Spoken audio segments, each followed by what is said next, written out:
తిట్లు బాబోయ్ వినలేని తిట్లు తెలంగాణలో నేతల మధ్య మాటల యుద్ధం నడుస్తోంది అనటం కంటే తిట్ల యుద్ధం నడుస్తోంది అంటే సరిగ్గా యాప్ట్ అవుతుంది. మీరు ఒక్కసారి తిడితే మేం 10 సార్లు తిడతాం అన్నట్టుగా వరుస పెట్టి తిట్టేసుకుంటున్నారు రాజకీయ నేతలు. ఈ హౌలగాని మన మీద రుద్దినా ఆ హౌలగాని ఉరిదీయాలి. మేము అనలేవరా బ్రోకర్లు లఫూర్ గాన్లు ఇదే మేము అన్ని తిట్టలేమా? మామూలుగా రాజకీయ నేతలంటేనే పరస్పరం విమర్శించుకుంటారు. తమ క్యాడర్లో ఉత్సాహం నింపేందుకు ప్రత్యర్థిపై మాటల తోటాలు వదులుతారు, పంచ్ డైలాగులు పేలుస్తారు. కానీ ఇటీవల తెలంగాణ రాజకీయ నేతలు పంచ్ డైలాగులతో పాటు తిట్ల వర్షం కురిపిస్తున్నారు. కేసీఆర్ ను ఉరితీయాలన్న సీఎం రేవంత్ వ్యాఖ్యలను తప్పుబట్టిన BRS working president KTR Revanth తో పాటు రాహుల్ గాంధీని కూడా టార్గెట్ చేశారు. ఎవరిని ఉరిదీయాలి? రేవంత్ రెడ్డిని కాదు, రేవంత్ రెడ్డిని చాలా చేయాలి గాని రేవంత్ రెడ్డి లాగుల తొండలు ఇడిచి పెడదాం తర్వాత. గాని ఉరిదీయాల్సింది రాహుల్ గాంధీ అని హౌలగాన్ని. ఈ హౌలగాన్ని మన మీద రుద్దినా ఆ హౌలగాన్ని ఉరిదీయాలి. ఇక్కడ వరంగల్కి వచ్చి అబద్ధాలాడి రైతులను 70 లక్షల మంది రైతులను మోసం చేసిండు రాహుల్ గాంధీ. హౌలగాన్ని ఉరిదీయాలి నడి బజార్లా.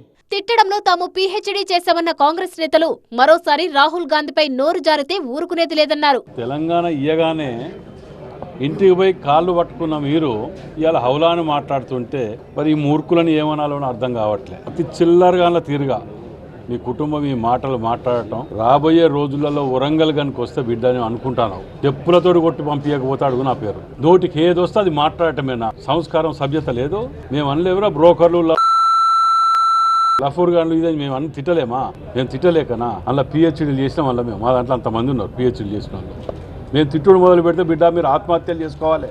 మీ బతుకులు కానీ మీ ఏంటి చెప్తే మరి నోరు వెళ్తే ఈడో లఫూడ్ కానీ 10 మందిని పెట్టుకున్నావు. ఇక్కడ ఒక్కడని ఆయమని ఉన్నాడు. అలా పొద్దుగా లేస్తే తిట్టుకుంటూ ఇది చేసుకుంటూ దేశ దిమ్మరుగా. అసలు దేశ దిమ్మరుగా నీకు తేడా ఏమన్నా చెప్పు. అసలు బీఆర్ఎస్ కార్యకర్తలను ఇబ్బంది పెట్టారంటూ మంత్రులపై మండిపడ్డారు మాజీ ఎంపీ నామా నాగేశ్వరరావు. ఎన్ని ఇబ్బందులు పెట్టినప్పుడు కూడా ముండమాపు 3 మంత్రులు ఉండి ఎన్ని ఇబ్బందులు పెట్టారో మాకు తెలుసు. ఈ మంత్రులు శాశ్వతం కాదు, ఈ మంత్రి పదవులు శాశ్వతం కాదు. బీఆర్ఎస్ నేతలు ఏ భాషలో మాట్లాడితే సీఎం అదే భాషలో మాట్లాడారన్నారు కాంగ్రెస్ ఎమ్మెల్యే ఎన్నం శ్రీనివాసరెడ్డి. ఏం బూతులు ఎవరు మాట్లాడినరు? ఇప్పుడు ఆయన తోలు తీస్తా అంటే తప్పులు అబద్ధాలు ఇట్టనే మళ్ళీ చెప్తే నువ్వు తోలు తీస్తా అన్నావు కదా, అటువంటి మాటలు మాట్లాడితే నాలుకకు వస్తా అని అన్నారు.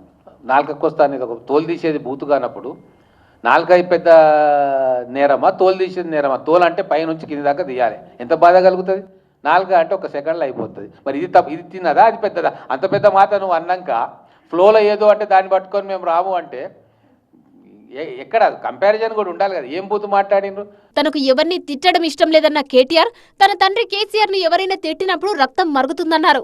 2 ఏళ్ళు బూతు మాటలు తప్ప ఏమన్నా ఒక్క మంచి పని ఎవరి కోసమన్నా ఒకరికని చేసింటే దయచేసి చెప్పమని నేను అడుగుతా ఉన్నా. బూతు మాటలు అంటే చండాలమైన మాటలు నాకు ఇష్టం ఉండదు, కానీ తప్పట్లేదు. దరిద్రంగా ఆయన మాట్లాడుతుంటే మాకెదురుగా ఉన్న మాకు రక్తం ఉడుకుతా ఉంది. మా నాన్నని ఇష్టం వచ్చినట్టు అంటే ఓ కొడుకుగా నా కోపం రాదా? వాళ్ళలాగా దిగజారి మాట్లాడాలని నాకు లేదు, కానీ వాళ్ళు మాట్లాడుతున్న మాటలంటే రక్తం ఉడుకుతున్నది. నేతలు ఏ పార్టీ వారైనా తిట్లు కామన్ అన్నట్టు తయారైంది ప్రస్తుత పరిస్థితి. నేతలు కొంచెం పద్ధతిగా విమర్శించుకోవాలన్నది పబ్లిక్ టాక్. అంటే పంచ్ డైలాగ్స్ లో బీప్లు పడకుండా చూసుకోవాలంటున్నారు.